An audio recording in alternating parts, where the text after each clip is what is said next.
Hello and welcome to Joburg Today. My name is Ayanda Sochisa. The L'Oreal Professional African Hair Salon Institute is the first of its kind. We went down at their Johannesburg studio to take a look at the success of the salon. As part of the global rollout, we've decided to start up the L'Oreal Institute because of the huge shortage of professional universal hairdressers in our industry. The Institute is where everyone that has a passion for hairdressing can come and study to become a universal stylist. So what's new to this institute is the fact that we train people up to become universal hairdressers, as I've mentioned, which means they'll be trained up on all hair types. As part of an urban regeneration in the inner city, as well as the Joburg Development Agency, we saw everything that was hip and happening. We're surrounded by arts cultures, we're surrounded by students. There's 5,000 students that's in the area. So we definitely, as an institute with students, we wanted to be in the middle of the student district. When students start up in the institute, they don't know how to do hair, so in the beginning it's to build confidence within them. But after a month or two, they love doing the hair and they're very confident in doing the hair.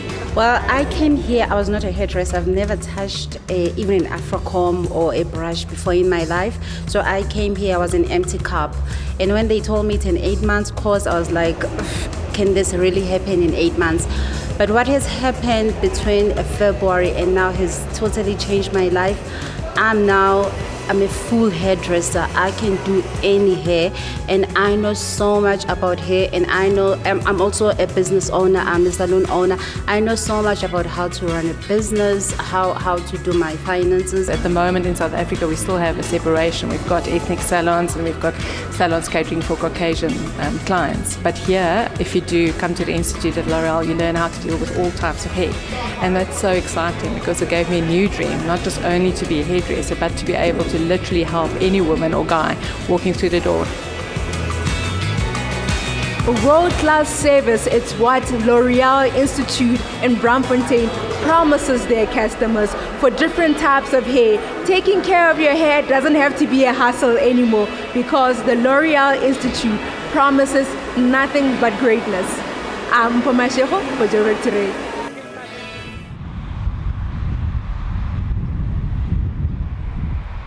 Hi, I'm Rebecca and you're watching Joburg Today. Remember guys to interact with us on social media, on Twitter at Joburg Today and Facebook joburgtoday.tv, and if you're on the go, pockettv.mobi. That's pocket with an I. With fashion trends coming in and coming out, we caught up with Mrs. SA at True Religion store to tell us what's hot and what's not in the fashion industry. Before I was crowned, Jose, the head or the CEO of Celsi, promised each and every one of us a True Religion jeans. So we actually forgot about it, and then, well, recently he called us and said, you guys just go to True Religion, you can choose any jean that you like, so that's why we're here. So I chose like a kind of washed out blue with darker blue on the side jeans, and I feel amazing in them. I like the fashion in Joburg. It feels like everyone can just express who they are, and no one really cares, everyone just accepts them for who they are. Okay, well, the fashion in Joburg is so crazy to me because I'm actually from Cape Town and I just moved here for working purposes, and it's just a whole nother world, but I love it because wherever you go, everyone's just dressed to the T, everything matches, everything's just so styled, and I love it because it inspires me too. And the truth is, when you dress up, it makes you feel good too, so I'm really enjoying it here. South Africa as a whole, we're pretty much up there with the fashion continent. Well, like New York, London, all those places, Paris, everything. I think we're really right up there. If I have to compare us to overall Africa, we're at the top. Jean trends, I think ripped jeans will always pretty much be in fashion.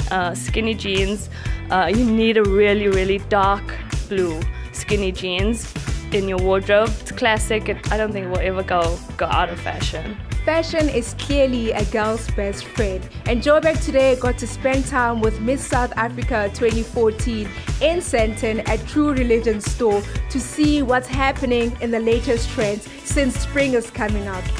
I'm Mpoma Sheho for Joburg today.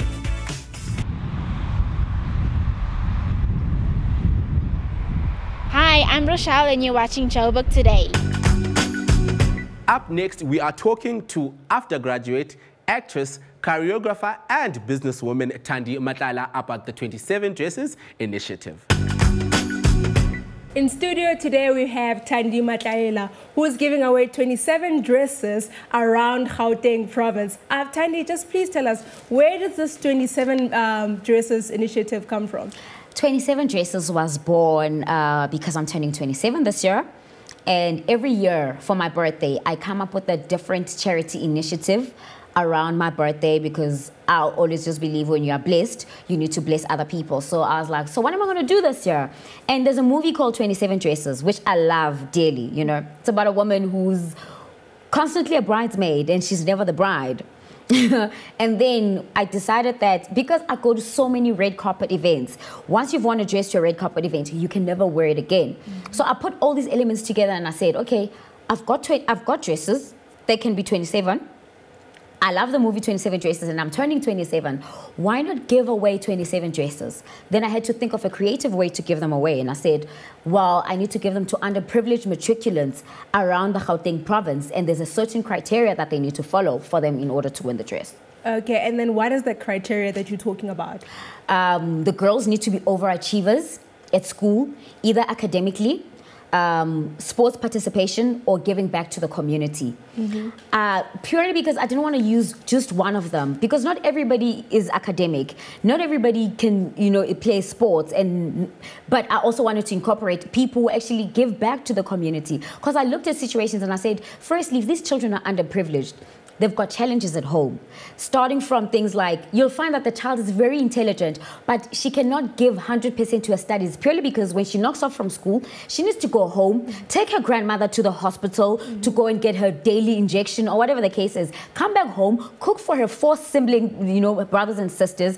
By the time she gets to do her work, she's tired. She's already catered for all these other people. And at 7 o'clock, the only time she's got is to literally do her homework and possibly just browse through her work and go to bed, you know? So I thought it's not fair that I'm going to say A students. And I make this a point in every school that I go to. I say to them, when I say they need to be overachievers academically, I don't mean that they need to be A students. But it needs to be somebody whom you've seen when they got here, they were getting 40s, but now they've improved and they're actually getting Bs or 80s. They don't literally just need to be A students. And with that, I'm feeling so emotional right now in terms of I never had a chance to wear my matric outfit and go to my matric farewell. So I can understand how the process, and one of those kids are going to have an opportunity to actually get into one of those dresses that I'm wearing right now. Yes. And how are they going to get hold of those dresses? Well, the girls, the schools, I'm visiting the schools myself. Go and give them the talk, give them the criteria and all of those things. Then the school chooses the one learner. They send back the details to me. And then on the 31st of August, I'm having a gala event where all the 27 girls are actually going to be there. And we're going to have the dresses and they're going to be, you know, distributed there. But if the girls won't be able to make it to the gala event, because, I mean, things happen, I am personally going to go and deliver those dresses to the schools. Oh, wow, that's a great initiative. And also, since it's Women's Month, what do you have to say to those kids and also to the women out there? Oh, my motto in life is so simple. And I used this with Salamina Mosese and Lusanda Mbane, which is Zazi, Zitande, Zitembe. Know yourself, love yourself, and you need to trust yourself. Because when you've got all those 3 elements checked, your life is complete. You don't need anybody else to validate your life for you because you know yourself and you trust yourself and you know where you're going. Oh, okay. Thank you very much, Thandi. Thank you. Hi, I'm Roxanne Rodame and you're watching Joburg Today. Remember, guys, to check out our special focus section and catch our latest episode of Cape Talk. It's that time again, guys, where we have to leave you. I'm not leaving you alone, though. I'm leaving you with a beautiful song by Samuel Miller called Stepping Out. Back in ETV.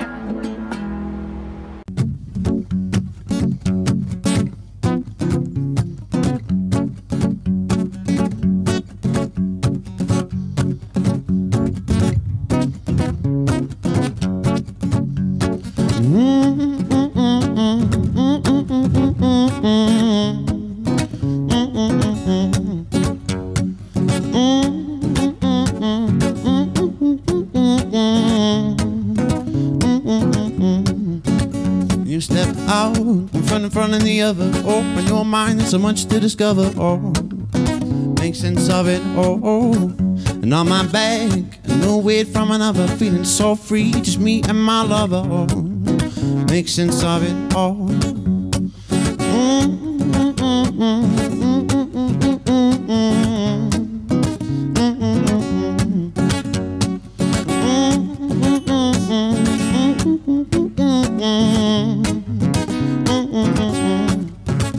When you say don't go, please don't go away, I'm not gone, I wasn't there in the first place. When you try too hard and beauty has no space, so let go, let go.